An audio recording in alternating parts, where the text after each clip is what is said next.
Tokatın sert patlamasından sonra gelen sessizlik kulakları sağır ediyordu.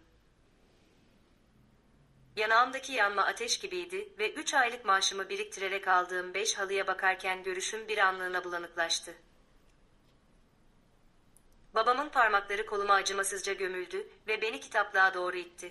Kenarda duran küçük kristal vazo sendeledi ve keskin bir şangırtıyla yere düşüp paramparça oldu.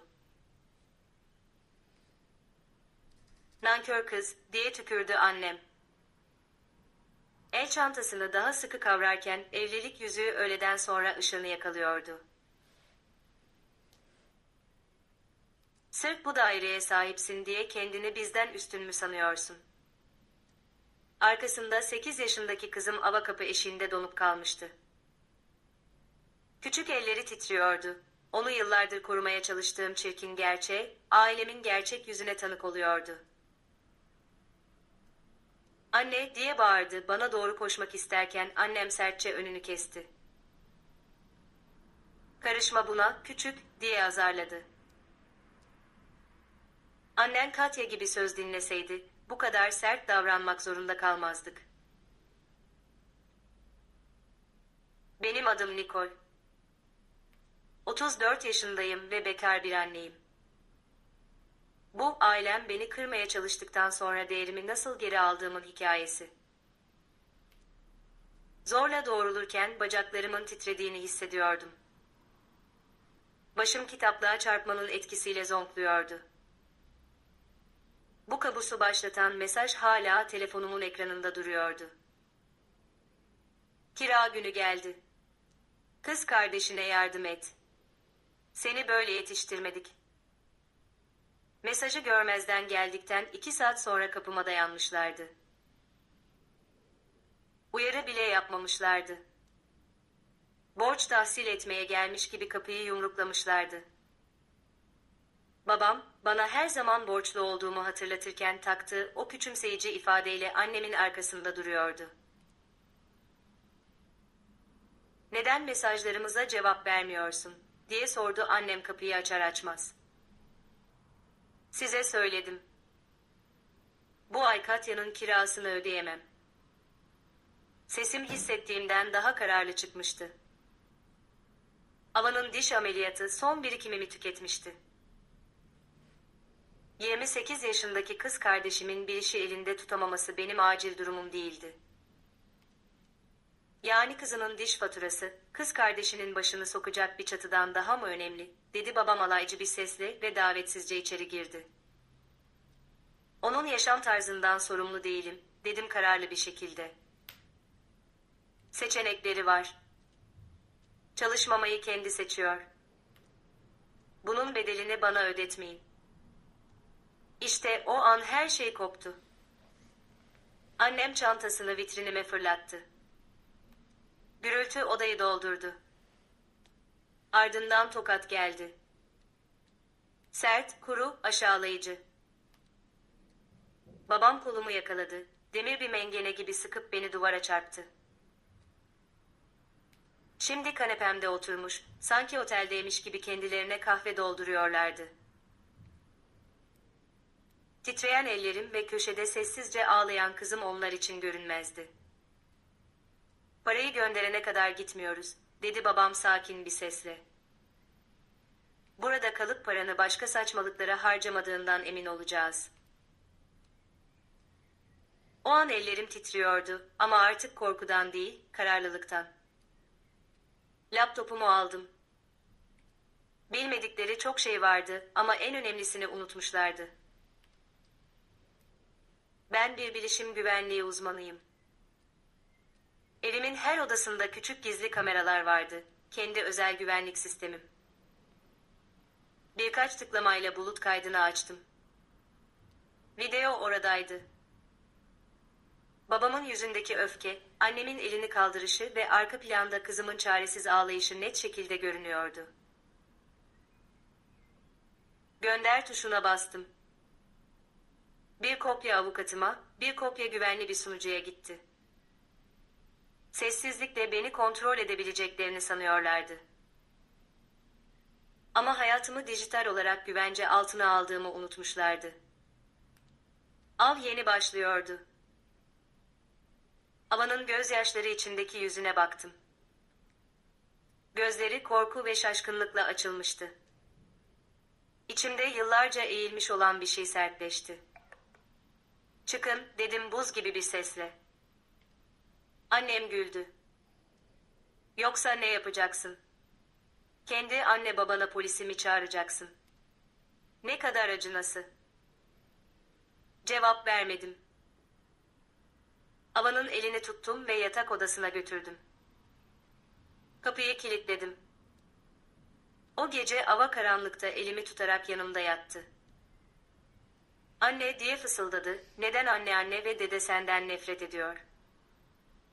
Cevap veremedim. Ama o anda içimde bir şey kırıldı ve yeniden şekillendi. Sabah ışığı jaluzilerden süzülürken annemle babamın salonda hareket ettiğini duyuyordum. Gitmeyi reddetmişlerdi. Ava'yı giydirdim, morluğumu güneş gözlüğüyle sakladım. Aynadaki morluk gizlenemeyecek kadar belirgindi. "Her şey düzelecek," dedim ona. Okula bıraktıktan sonra ofise değil, adliyeye gittim. Zihnim berraktı. 2 yıl önce her kuruşu biriktirmeye başlamıştım. Sadece biriktirmemiş, yatırım yapmıştım. Ve o yatırımlardan biri, ailemin yaşadığı evi sessizce satın almaktı. Çocukluğumun geçtiği ev. Zorunlu satışta ucuza gelmişti. Bir yönetim şirketi üzerinden satın aldım. Eski patronum sessiz ortak oldu. Onların haberi yoktu. Babam emlak yönetimini tehdit etmeye çalıştı. "Ev sahibini istiyorum," diye bağırdı telefonda. "Ev sahibi Nicole Weber," dedi karşıdaki ses. "Mesajı iletmemizi istedi. Bu sizin özgürlüğünüzün bedeli." Aynı gün uzaklaştırma kararı çıkardım. Tıbbi rapor yeterliydi. O gece başka bir numaradan mesaj attılar. Hepsini engelledim. Bir hafta sonra Katya ile markette karşılaştım. Arabası lüks ürünlerle doluydu. Benimki indirimli makarnalarla. "Hala mağdur rolümü oynuyorsun," dedi alayla. "Sen ise asalak rolünü bırakmıyorsun," dedim sakinlikle. "Neden bahsediyorsun?" Cevap vermedim. Bazı insanlar ancak düştüklerinde öğrenir. Gece geç saatlerde bilinmeyen bir numaradan sesli mesaj aldım. Annemin sesiydi, arka planda hıçkırıyordu ama ön planda Katya'nın bağırışını duyuyordum. "Sizi burada tutamam. Evim çok küçük ve erkek arkadaşım sizi burada istemiyor." "Ama Katya," diye ağladı annem, "Nicole sadece senin için saldırdık. Senin için her şeyi yaptık. Bu sizin seçiminizdi," diye çıkıştı Katya. "Sorun çıkaran evsiz ebeveynlere ihtiyacım yok. Gidin bir huzurevi bulun." Çarpılan kapının sesi kaydı bitirdi. Acı ironiyi neredeyse dokunur gibi hissedebiliyordum. Her şeylerini feda ettikleri kızları, para biter bitmez onları ilk çöpe atan olmuştu.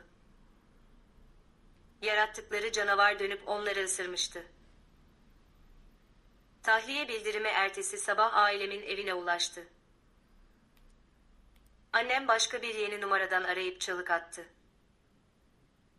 "Bunu bize nasıl yaparsın?" Duygusuzca cevap verdim. "Sen kızını torununun önünde nasıl tokatlayabildiysen, öyle. Gayet basit." "Nereye gideceğiz?" diye ağladı. Sesi eskiden beni hemen yumuşatacak şekilde kırılıyordu. "Bu sizin sorununuz," dedim.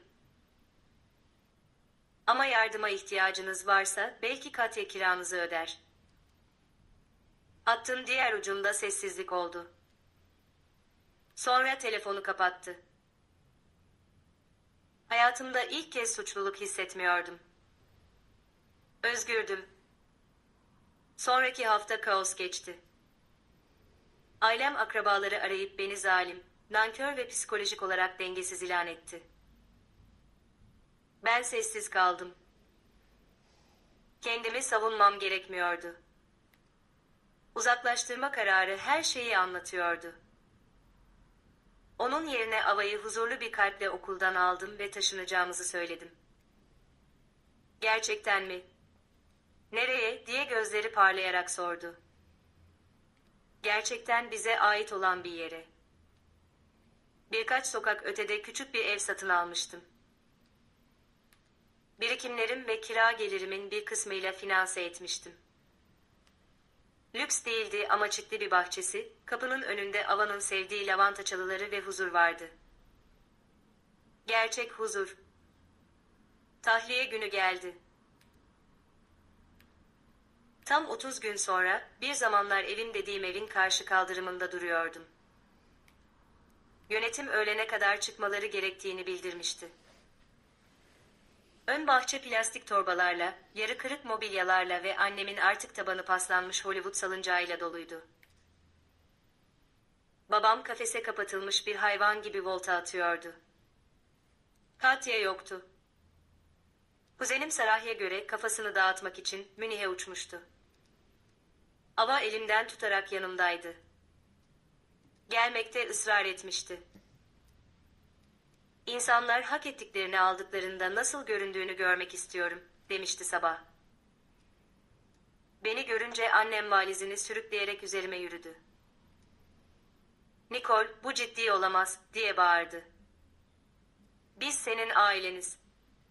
Bizi çöpe atıyorsun. Onun yüzüne bakarken yanağımdaki o yanmayı hatırladım. Ben çocuğumun önünde korunmaya ihtiyaç duyduğumda sizin için çöptüm, dedim. Beni hiçbir şeymişim gibi incittiniz. Şimdi merhamet mi istiyorsunuz? Babam yanımıza geldi. Para sana güç verdiğini mi sanıyorsun, diye homurdandı. Kibirli oldun.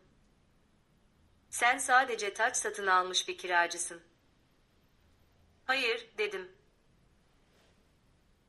Kendi hayatımın ve sizin ev sahibiniz oldum.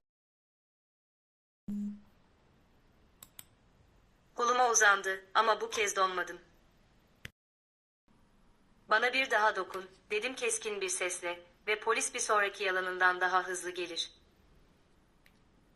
Durdu. Gözlerinde bir şey değişti. Belki de ilk kez artık benden korku çıkaramayacağını fark etti. Ava küçük bir adım öne çıktı, çenesi yukarı kalkıktı. Gururla içim kabardı. Annemi incitmemeliydin, dedi sessizce. Sevgi hakkında yalan söyledin. Annemin dudağı titredi ama özür dilemedi. Asla dilemezdi. Bunu pişman olacaksın, diye tısladı. Hayır, dedim. Sadece sizi burada bu kadar uzun süre tutmuş olmama pişmanım. Kontrollerini kaybetmiş iki insan olarak orada durdular, gururları ön bahçeye saçılmıştı. Roller değişmişti. Ve ben ilk kez gerçekten nefes alıyormuş gibi hissediyordum. Hadi gidelim, dedim Ava'ya. Arkamıza bakmadan arabaya yürüdük. O akşam yeni, küçük evimizin mutfağında oturuyorduk. Şimdi daha iyi hissediyor musun, diye sordu Ava. Bir an düşündüm. Kendimi temiz hissediyorum, dedim. Birkaç hafta sonra Sarah'tan mesaj geldi. Ailem kapalı bir manikür salonunun üstündeki tek odalı bir dairede yaşıyordu. Katya paypalı boşalınca onlarla iletişimi kesmişti. Kimse onları kurtarmaya gelmemişti. Tüm köprüleri kendileri yakmışlardı. Sarah'ya cevap vermedim. Onun yerine Ava'nın yaptığı son resmi paylaştım. Güneşli küçük bir ev. Altına şunu yazdım. Artık korku içinde yaşamıyoruz. O gün tüm bağları sonsuza dek koparma kararı aldım. Uzaklaştırma kararı süresiz uzatıldı. O bölüm tamamen kapandı. Bazen en zor adım en gerekli olandır. Kapıyı kapatmak ki sonunda pencereyi açabilesin.